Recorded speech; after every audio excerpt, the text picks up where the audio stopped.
por la introducción y muchas gracias sobre todo por la invitación, Arantxa, Jesús, Íñigo, gracias por invitarnos a compartir esto esta tarde.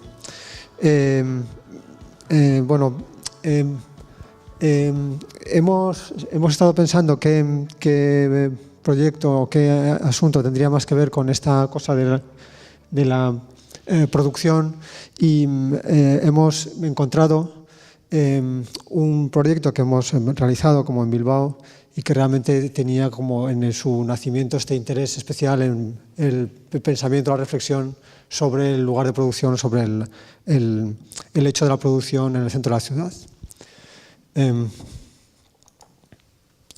Un proyecto hecho en el estudio y por tanto del que por tanto somos autores, tanto Daniel Gutiérrez Zarza, que está aquí sentado, como yo, y que esto es una fotografía del Museo de Arte Contemporáneo de Detroit. El edificio al que nos vamos a referir esta tarde ha sido digamos fuertemente expuesto tanto aquí como en el Skyscraper Museum en Nueva York o en el Museo Noguchi también de Nueva York, en salas en Londres, en la Bienal de Venecia de este año está, en Ámsterdam, en Toronto, en Canadá, en Lausanne, en Budapest, ha sido como muy conocido. Y sin embargo prácticamente no ha sido presentado en Bilbao. Por eso también nos parecía que traer como ese interés de otros lugares hacia un edificio de Bilbao a una sala a un lugar, a una sala, a una reunión de Bilbao, pues podía tener sentido. El edificio fue, los edificios, en realidad son dos, fue seleccionado por un equipo de investigación norteamericano para formar parte del que yo creo que es el estudio de investigación más importante sobre arquitectura de la producción, sobre arquitectura para la producción o arquitectura industrial relacionada con las ciudades que se ha acometido, que es un estudio que se llamaba Vertical Urban Factory. En esa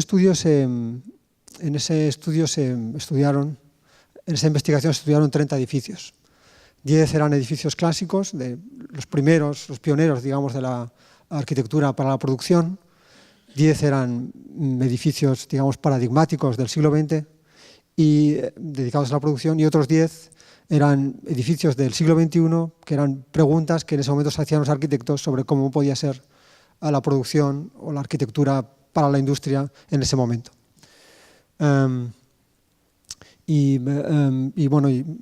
Estos edificios formaron parte de ese último grupo. Pero quería, antes de explicar el edificio, hablar de uno de los edificios que estaban en el primer grupo, en el grupo de los pioneros de la arquitectura industrial, que es este edificio conocido por todos y construido, como sabéis, proyectado por Matteo Trucco en el año 1916 y terminado, si no me equivoco, en el año 23. El edificio para la fábrica Fiat en Lingotto, que está en Turín. O sea, el edificio Lingotto para la fábrica Fiat en Turín. Un edificio que interesó a todos los arquitectos, interesó por ejemplo a Le Corbusier, que dijo que era el edificio prototípico para aprender a construir en las ciudades. No dijo que era prototípico para las fábricas, dijo que era para construir en las ciudades. Un edificio que ha estado, con lo que sigue funcionando, que sigue siendo propiedad de Fiat y sigue funcionando como un edificio para la producción. Recientemente, como sabéis también, rehabilitado, reconstruido, adaptado, actualizado por Renzo Piano. Y lo traía porque me parece que hay cosas que siguen siendo como hiperválidas en el problema de construir en la ciudad. Primero, el edificio es una fábrica y está en medio de la ciudad. En su momento fue la fábrica de coches más grande del mundo. Ahora ya no lo es, pero sigue siendo una fábrica de coches en medio de la ciudad. Está rodeada de ciudad. Tuvieron la osadía de llevar la fábrica al centro de la ciudad, que es el mismo problema con el que nos encontramos nosotros ahora, la necesidad de colocar un lugar de producción en el centro de la ciudad, con lo que nos encontramos nosotros con los edificios que os vamos a mostrar. Y otra cuestión que también se produce aquí, que sigue siendo válida, es que en realidad cuando unos arquitectos producen, proyectan, construyen un lugar de producción, en realidad están construyendo solo una envolvente, porque este edificio es una planta libre. El edificio dentro de sus fachadas no tenía nada, porque la producción en sí, las máquinas que harán posible la producción, en este caso de otras máquinas, de otros bienes, no forma parte generalmente del encargo del arquitecto, y el arquitecto realiza un proyecto vacío, mucho más vacío que si realizara un edificio de oficinas. Un edificio para la producción es solamente un contenedor. La otra cuestión bastante interesante aquí, que fue hiper hábil para ello el arquitecto, es la de colocar los coches en cubierta, porque las materias primas entraban por abajo, como sabéis, el coche se iba fabricando y al llegar arriba se probaba en esta pista de pruebas. Y él supo que el coche iba a ser el objeto que iba a determinar la forma del siglo XX, por tanto, lo quería coronando ese edificio. El edificio no iba a estar terminado por unas cubiertas, sino ni por unos elementos como esculturales, sino como iba a suceder durante muchos años todavía después en los Estados Unidos, que había como elementos como decorativos que aludían al automóvil, coronando las fábricas y las oficinas de coches. En este caso no era el propio coche que estaba allí. Y lo bonito de todo esto, me parece a mí, es que el edificio arriba, que tiene estos peraltes y estos pits, para los coches, acaba como formalizando otra estética como diferente. Ya no es un rectángulo, sino que tiene como estas ondulaciones y estas como situaciones de que el edificio se hace realmente adquiere como la forma de máquina. Bueno, otro problema que nos planteamos nosotros es que nosotros veníamos como de este enamoramiento de la ciudad. A nosotros nos gustaba construir estando al lado de otros, entre medianeras, o metidos dentro de otros o encima de otros. Nos gustaba esta situación de densidad. Y, sin embargo, los edificios que teníamos que proyectar estaban en este otro lugar de la ciudad. Esto es Derio, es como los últimos hilos, digamos, de la ciudad, ¿no? Donde ya la ciudad se disuelve y ya no hay medianeras, ya no hay tanta gente, ya no hay. Y para nosotros era un lugar donde nosotros estábamos como más perdidos, porque no tenía los apoyos de arquitectura que tiene la arquitectura, y que los arquitectos, cuando hacemos arquitecturas, entre arquitecturas hechas por otros arquitectos, es cuando nos sentimos realmente como a gusto. Aquí no había nada de eso, sino esta situación, digamos, todavía próxima como al mundo natural. Es decir, que para nosotros esto era la naturaleza. Y realmente es la naturaleza, porque si miramos esto desde arriba, vemos que realmente la ciudad ya ha desaparecido, o está desapareciendo. Esta como zona verde de abajo es la que aparecía en la fotografía anterior. Y estamos ya, digamos, en lo que caracteriza el territorio de Vizcaya, el territorio natural. En el lugar de los bosques, de la espesura, en el lugar verde, donde la población es mucho menor, y donde el lugar productivo, pero no productivo industrial, sino productivo agrícola o ganadero, es superior, ¿no? en influencia, digamos, en materialidad al resto de lo que es todavía la ciudad. Por tanto, que al problema de la construcción de la producción, para la producción, al problema de construir un edificio que va a producir algo, se sumaba este otro problema de construir en la naturaleza, de hacer aquí como una fábrica. Y aparecía también esta otra, digamos, problemática de qué es la naturaleza en este momento.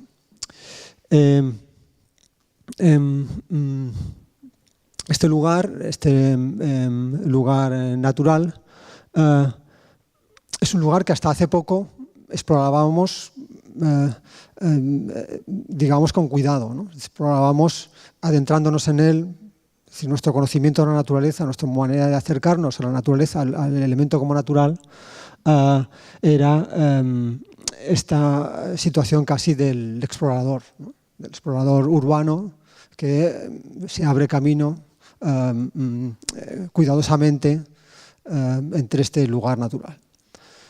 Pero inmediatamente nos dimos cuenta de que en nuestro momento ya no sucedía esto. Esto sucedía como hace 10 años, pero ahora ya no.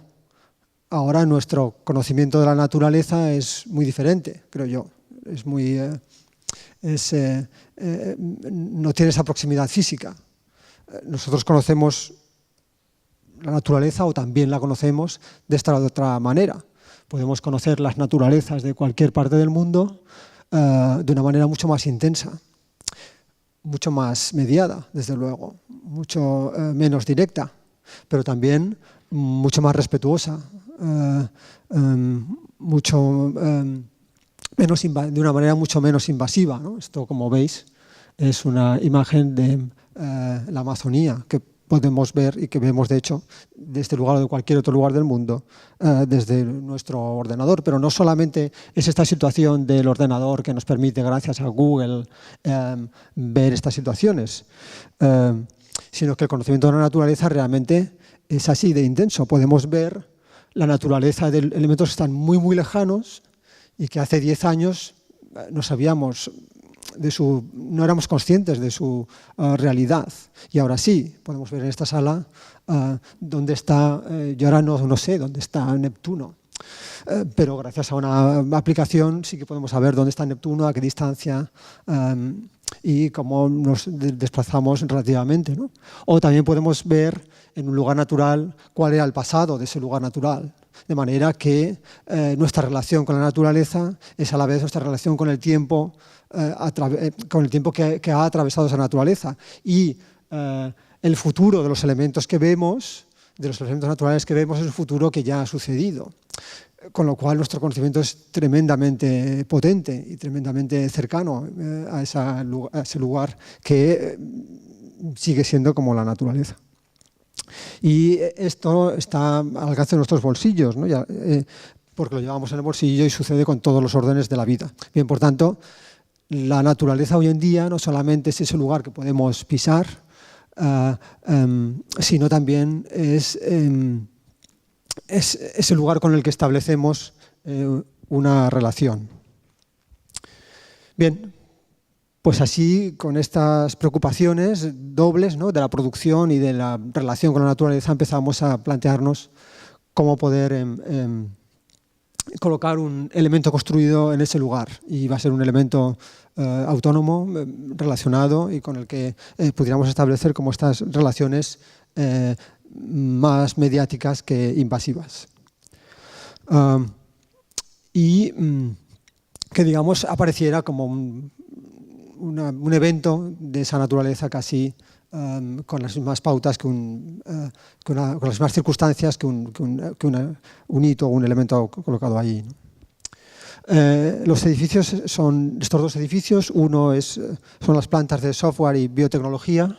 Uno es, por tanto, para la producción de software, la producción de esta cosa como tan aparentemente inmaterial, pero tan poderosa. Y el otro para la producción de chips, de biochips, ¿no? De esta cuestión también tan extraña entre la máquina y la naturaleza que se como unen en la producción de estos elementos también tremendamente poderosos y pequeños, como son los biochips. Que los edificios, además, tenían esta reflexión de que debía ser un lugar de producción y, por tanto, aparecían estos lugares también que se ven aquí más bajitos, que son los elementos que hacen como más amable esta situación con sitios de guardería infantil, salones como de gimnasio o de conveniencia, etcétera, cerca de los lugares de producción donde trabaja como la gente. Y bueno, se ve también aquí, también aparece como esta relación entre la persona, la llegada, el lugar, etc. Queríamos que fueran edificios que no tuvieran norte, es decir, que tuvieran soleamiento, y por tanto esta geometría favorecía esta situación de que los edificios tuvieran soleamiento durante prácticamente toda la fachada, tuviera soleamiento durante prácticamente todas las horas de sol.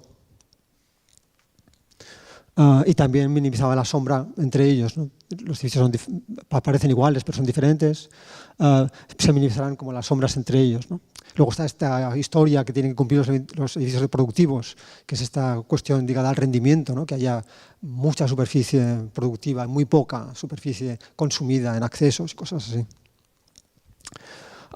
También queríamos que, como estos elementos situados en la naturaleza, no se atravesaran ni siquiera para entrar, y por tanto se entrara como escondiéndose en el suelo y apareciendo por debajo, para preservar este perímetro que se recorre con la vista del peatón o del coche que pasa por la avenida cercana, no se viera interrumpido ni siquiera con el hecho violento de atravesarlo para acceder. Y aparecían como realidades autónomas colocadas allí, ¿no? Este, por ejemplo, es el patio que se comunica con la ladera natural de la guardería de niños que hay al lado o sea, al pie de estos edificios. Y las fachadas también no solamente son esta película que define esta situación, sino también que debían funcionar como elementos tecnológicos, como elementos sostenibles, que las fachadas se convertían en máquinas para la sostenibilidad, o funcionaban pues como un colchón térmico en invierno, como un tiro natural en verano, para hacer que todo esto fuera como esta situación que realmente ahorrará energía, ahorrará emisiones y produjera este espacio intermedio, esta máquina que es el perímetro del edificio, una máquina para que la máquina de producir máquinas funcionara.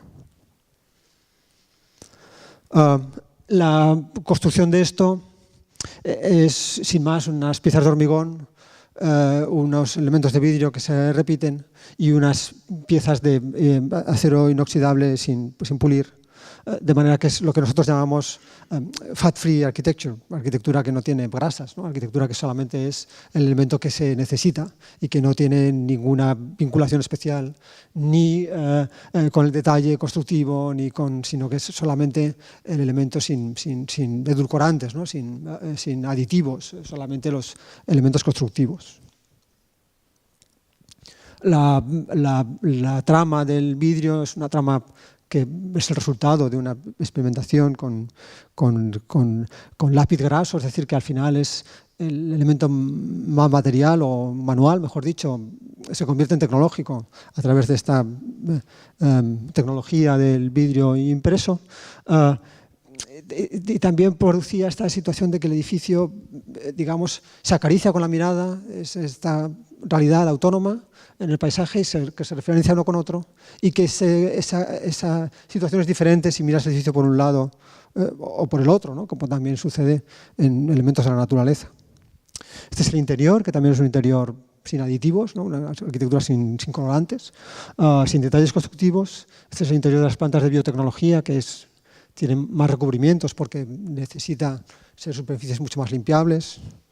Sin embargo, en el edificio de software se permiten estos otros acabados como con más textura, y que además creo que era bonito que el hormigón, la piedra, la luz estuviera cerca de la producción de algo aparentemente inmaterial como el software, y esta es la luz filtrándose por estos elementos. Bueno, entonces creemos que lo que se produce es que lo mismo que la naturaleza es la relación que yo pueda tener, cada uno pueda tener con la naturaleza, y el edificio es también una máquina de relacionarse con la naturaleza a través de la sostenibilidad, pero también a través de ese entendimiento de cómo un edificio puede colocarse en un entorno natural. También el tercer nivel sería que la arquitectura es la relación que cada uno tiene con la arquitectura, y por tanto la arquitectura es solamente como nosotros la percibimos o como nosotros la experimentamos, y por tanto la arquitectura es diferente para cada uno y no depende ya del edificio, sino de cada observador o de cada usuario. Por tanto, la arquitectura es mi relación con la arquitectura, la relación que cada uno tiene con la arquitectura, la relación con este edificio es nuestra relación con este edificio y los momentos que hemos vivido en él y cómo lo sentimos, ¿no? En ese sentido, si la arquitectura es mi relación con la arquitectura, entendemos que la arquitectura es esto. Perdón. La arquitectura es, por tanto, la capacidad de no está funcionando. La capacidad de hacer que el edificio sea, por ejemplo, no funciona el vídeo. Sea esto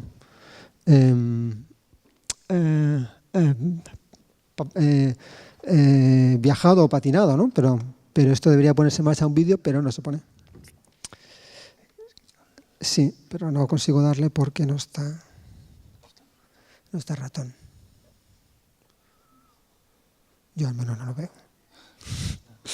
Bueno, imaginaos que este patinador baja por ahí. Por cierto, es Alain Goicoechea. ¿El qué?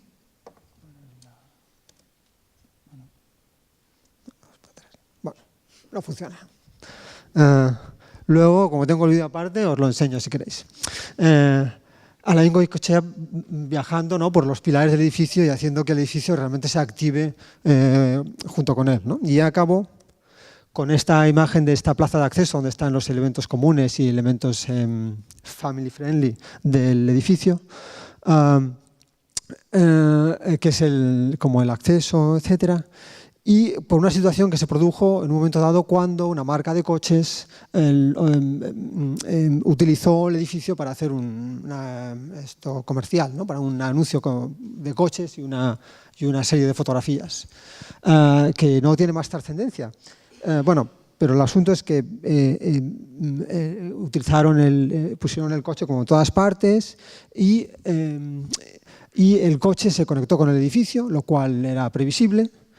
Pero lo realmente curioso es que, o lo que a nosotros nos parece curioso, nos llamó la atención, es que realmente el coche conectado con el edificio produce digamos una conexión del edificio con el coche, de manera que el edificio que es real es el que está dentro del coche, en el retrovisor o en la pantallita. Y entonces ahí el edificio se ve real.